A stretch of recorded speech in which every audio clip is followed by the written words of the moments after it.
and very personal. Everyone knows that Naruto ended up losing his right arm in that epic fight against his best friend and practically brother Sasuke Uchiha back in the Valley of the End.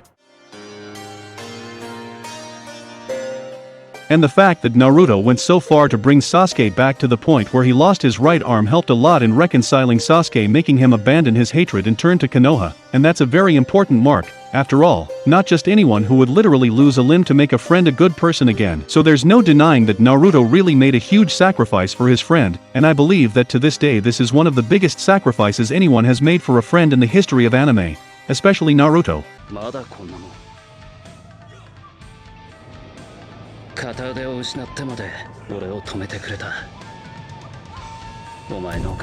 Although, after all this history, we also learned that both Naruto and Sasuke, who is now doing well, would receive new arms made from Hashirama's cells created by Grandma Tsunade. The idea was basically to replicate those arms that we saw Madara and Obito use after both also lose their respective arms during the anime. In other words, the idea that Tsunade had is that if the white Zetsus, which are like walking Hashirama cells, manage to integrate themselves into other people's bodies, being in the form of a leg, an arm, or even half the body as we saw in the case of Obito, the same could be replicated for Naruto and Sasuke in his arms. Even more bearing in mind that Naruto and Sasuke would be compatible with these cells, since Naruto is an Uzumaki, which is a clan that descends from Hashirama's Senju clan, and from Tsunade herself too, and Sasuke is an Uchiha just like Madara and Obito. And how do we know if we implant Hashirama's cells in members of the Uchiha clan? Great powers can be revealed, from the Rinnegan, which only works for Indra's reincarnations, to special abilities like Mokuton control. But guys, as it's not news to anyone, Sasuke didn't accept this arm. He basically preferred to be without his arm permanently. It's not known for sure why he made this choice, but it's pretty much unanimous for everyone that Sasuke chose to be without his left arm forever, so that whenever he strayed from the right path, whenever he thought of something wrong, or whenever he thought about going back and following his old plan to bring peace through the revolutionary ways he believed in, he would remember that Naruto also lost his arm as a sacrifice. So for Sasuke, the right and fair thing to do is to keep something in his body that marks him, something that reminds him of his past mistakes, and that also reminds him that his friend felt the same pain as him to bring him back from the darkness. So for him, being without his dominant arm, the left arm, is basically a form of self-punishment for everything he's done, as well as being a reminder so he never turns against Konoha again. But if Sasuke preferred to be without his right arm, Naruto followed another path and accepted to receive this arm made from Hashirama's cells,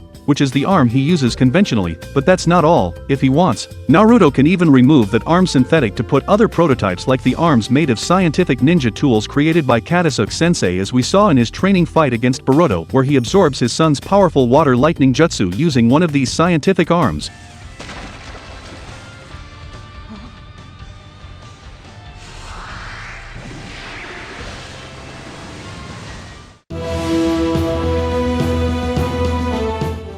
And this is where the big question that the Naruto fandom has to this day comes in, which is, why does Naruto hide his arm with those bands? And that goes for the arm made of scientific ninja tools as well as the one made by Tsunade that contains Hashirama's powerful cells.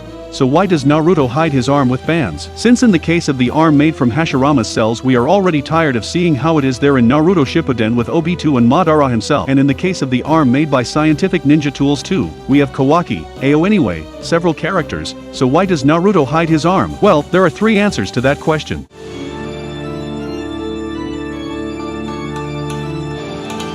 The first one is the official one, but this answer is kind of meaningless, and you will understand why later on. The second one is about the character's aesthetics, and the third one is about some hidden power that might have to do with Kurama. And well guys, speaking of the first answer, the official one, it seems the reason is much simpler than we imagine. Naruto simply leaves his arm bandaged to be like a symbol of bonding with his friend Sasuke, and this revelation was given to us in the light novel of Naruto the Last and also from the official guide, databook, Retsu no Sho from Naruto the Last. That is guys. In other words, Naruto hides his arm with tracks to pass the following message. I lost my right arm to save my friend from the darkness, but since he doesn't want to accept a new arm because he thinks he might not deserve it because of his past mistakes, then it would be better if I hide my arm so no one needs to know because I have an arm, and he doesn't, anyway. So no one is asking about it, and what happened between me and Sasuke. This is Kishimoto's official answer. And why do I find her kinda pointless? Well, if Naruto didn't want Sasuke to feel bad whenever someone asked her something, it would be better if he denied the arm that Tsunade did too, wouldn't it? Well, the way Naruto is, it's quite possible that he made the choice, but having a Hokage without an arm could demonstrate Konoha's weakness and vulnerability.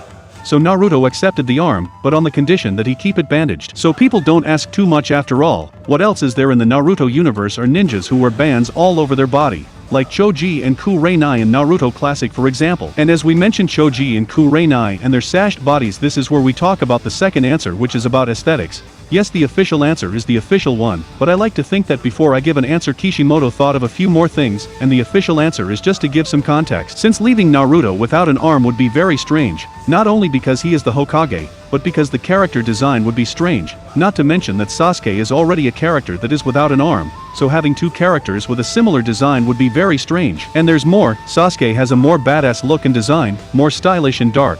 So he doesn't have an arm ends up making him even more stylish, since Naruto is the typical charismatic protagonist, and leaving him without an arm could break all the character's aesthetics, and that's why it was better to keep him with the arm and Sasuke without. For me, Kishimoto thought about it first and then invented a context on this subject. However, the third answer may have to do not only with the context and the character's aesthetics, but it may also have been something premeditated by Kishimoto, because as I said at the beginning of the video, this right arm of Naruto, who was made with cells by Hashirama, could be a card up his sleeve for the future of the work and for the return of Kurama. Much has been said about the possibility of Hashirama's DNA reacting to Naruto's DNA that is descended from him in both a natural and spiritual way to bring Mokotan back and for Naruto to use it in the near future.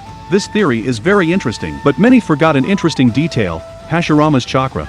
Thus the DNA had properties that were capable of sealing, calming and making the tailed beasts unfeasible. After all, he was the one who stole the Kurama from Madara, and he was the one who hunted down the rest of the Bijus and divided them among the most powerful countries to balance the powers between these nations to avoid future wars. So much so that Yamato became Naruto's protector for possessing the Mokotan, for being an experiment made with Hashirama's cells that was created by Orochimaru. And check it out. The necklace that Tsunade gives Naruto is a crystal made with the Hashirama's chakra, and that's why Yamato was able to control Naruto when he got out of control. Can you see where I'm going? Well, who didn't notice? It's quite simple. There is a great possibility that Naruto's right arm could be a quantity of dormant Kurama's chakra, and the proof for this to come true in the future is that when Naruto managed to master Kurama's chakra in its first stage, by transforming into Kurama's chakra mode, his chakra reacted to Yamato's Mokotan. And if we go still deeper in the war, when Naruto defeated the white Zetsus that, as I said, are like walking Hashirama cells, Kurama's chakra made them turn into trees. In other words, guys, the compatibility of Hashirama's chakra and DNA with Kurama's chakra is something that was already established in the work, and the fact that Naruto has an arm that is literally made by this DNA makes it possible for some of Kurama's chakra to have remained there. After all, Naruto has had this arm for at least 15 years, and during all this time Naruto was still with Kurama, and they even used the Baryon mode together. And as we know, this transformation forces their chakra to make a connection, as if it were a nuclear fusion. So even if the chakra of Kurama that was in Naruto has vanished, the possibility that this chakra exists in a form still hidden in his right arm is very big. And this could have been premeditated. Kishimoto together from Kodachi may have had this insight during the work, and giving the context of the arm to have some relationship with the feeling of companionship that Naruto has for Sasuke was just something to keep this secret. So both the context behind these tracks and the Naruto's own design with the bandaged arm can be nothing less than something done to hide the real reason that it's a hidden power, being that power the Mokotan, or as we mentioned here, Kurama's chakra. And as we know, if there is a Biju's chakra on earth, even if it has been killed, it will be able to return again after a while. So is this the truth behind Naruto's right arm bands?